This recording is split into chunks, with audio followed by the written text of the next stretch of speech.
August 6, 2005. A quiet Saturday morning in Fortaleza, Brazil. Bank employees arriving at the Banco Central do Brasil branch expect a normal day, but when they unlock the doors, they discover something impossible. The vault is empty. Over 160 million reais, roughly $70 million US, has vanished. No alarms were triggered, no doors were forced, no windows were broken. The security system shows nothing unusual. This is the story of the Fortaleza Bank Heist, considered by many to be the most ingenious bank robbery in history. Bank manager Luis Fernando Bessa arrives at the Banco Central branch that morning to find confusion among his staff. Something is wrong with the vault. When they finally get inside, they can't believe what they're seeing. The vault floor has a hole in it. A massive hole, approximately 1 meter wide, leading down into darkness. Someone has tunneled into the bank vault from below, and they've taken an unthinkable amount of cash, 3.5 tons of Brazilian currency, stacked in neat piles, all gone.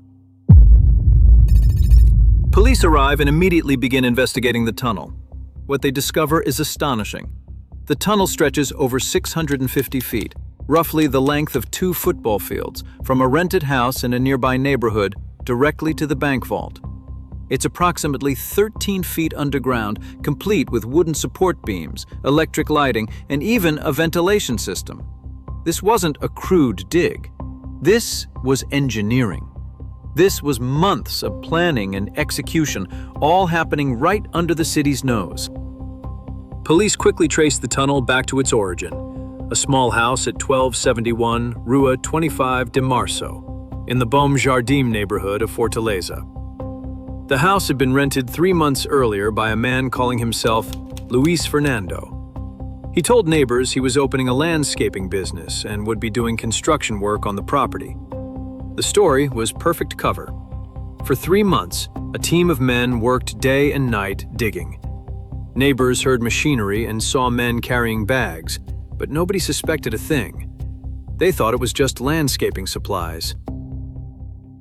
Forensic investigators studied the tunnel in amazement. This wasn't just a hole in the ground. The tunnel had been carefully planned to avoid underground utilities, sewer lines, and building foundations. They used sophisticated digging equipment. The tunnel was reinforced with wooden support beams to prevent collapse. Electric cables ran the entire length, providing lighting. A ventilation system pumped fresh air to the diggers. Most impressively, they had calculated the exact depth and trajectory needed to come up directly beneath the vault floor, a target less than 10 feet wide, after digging over 650 feet. Based on the investigation, police pieced together what happened. On the night of Friday, August 5th, the thieves entered the tunnel for the final time. They broke through the reinforced concrete floor of the vault using jackhammers and drilling equipment.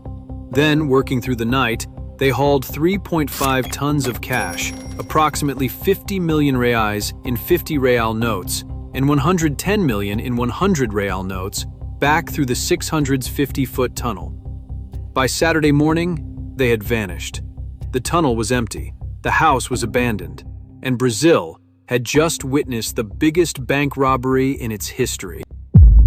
Despite the brilliant execution, the thieves left clues. Inside the rented house, police found receipts, fingerprints, and DNA evidence.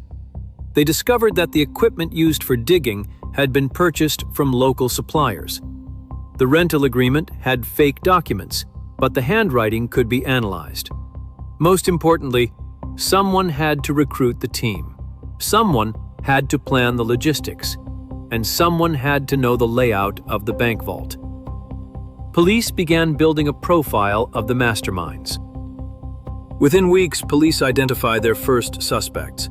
The ringleader is believed to be Luis Fernando Ribeiro, the man who rented the house.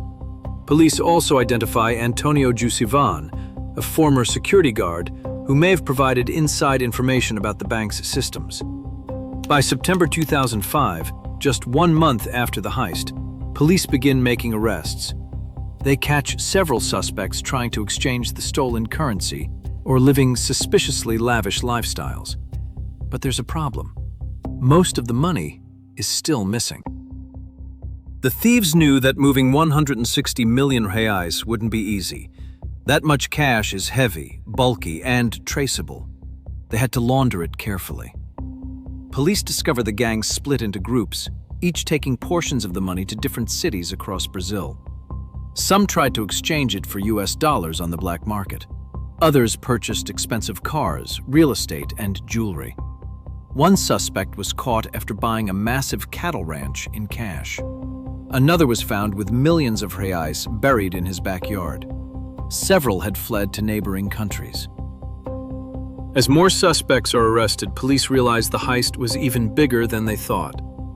The operation involved at least 25 people: diggers, engineers, drivers, money launderers, and coordinators. It was a sophisticated criminal network, not just a group of thieves. Some gang members flee to Paraguay, Argentina, and Uruguay.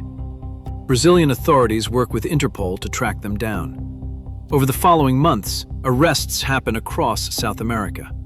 But the alleged mastermind, Luis Fernando Ribeiro, remains at large. In March 2006, 7 months after the heist, police get their biggest break. Luis Fernando Ribeiro is located in a small town in the interior of São Paulo state. He's been living under a false identity, but a tip from an informant leads police to his location. When they raid his hideout, they find him with several million reais still in his possession. He's arrested and charged with leading the operation. During interrogation, Ribeiro admits to planning the heist, but refuses to reveal where all the money is hidden. Between 2006 and 2008, dozens of suspects faced trial for their roles in the heist. The evidence is overwhelming. Fingerprints in the tunnel, DNA evidence, financial records showing suspicious purchases, and testimony from gang members who agree to cooperate in exchange for reduced sentences. Luis Fernando Ribeiro receives the harshest sentence, over 15 years in prison. Other key members receive sentences ranging from 6 to 12 years. But even with convictions, a massive problem remains. Only about 20 million reais of the original 160 million has been recovered. Investigators believe it's hidden throughout Brazil, buried in remote locations, stashed in safe houses, or already laundered into legitimate assets like property and businesses. Some gang members who were never caught likely still have their shares. Others may have hidden money before their arrests, planning to retrieve it after serving their sentences. The Banco Central and Brazilian federal police continue searching for the missing funds to this day, but most investigators believe it will never be fully recovered. So how did they pull off such an incredible heist? First, meticulous planning. The gang spent months studying the bank, mapping underground utilities and calculating the exact tunnel trajectory. Second, patience. They rented the house 3 months in advance and worked slowly to avoid suspicion. Third, misdirection. The landscaping company cover story was genius. It explained all the noise, activity, and dirt removal. Fourth, timing. They executed the final breach on a Friday night, giving them the entire weekend before the bank opened Monday. And fifth, teamwork. This required engineers, diggers, financiers, and logistics experts working in perfect coordination.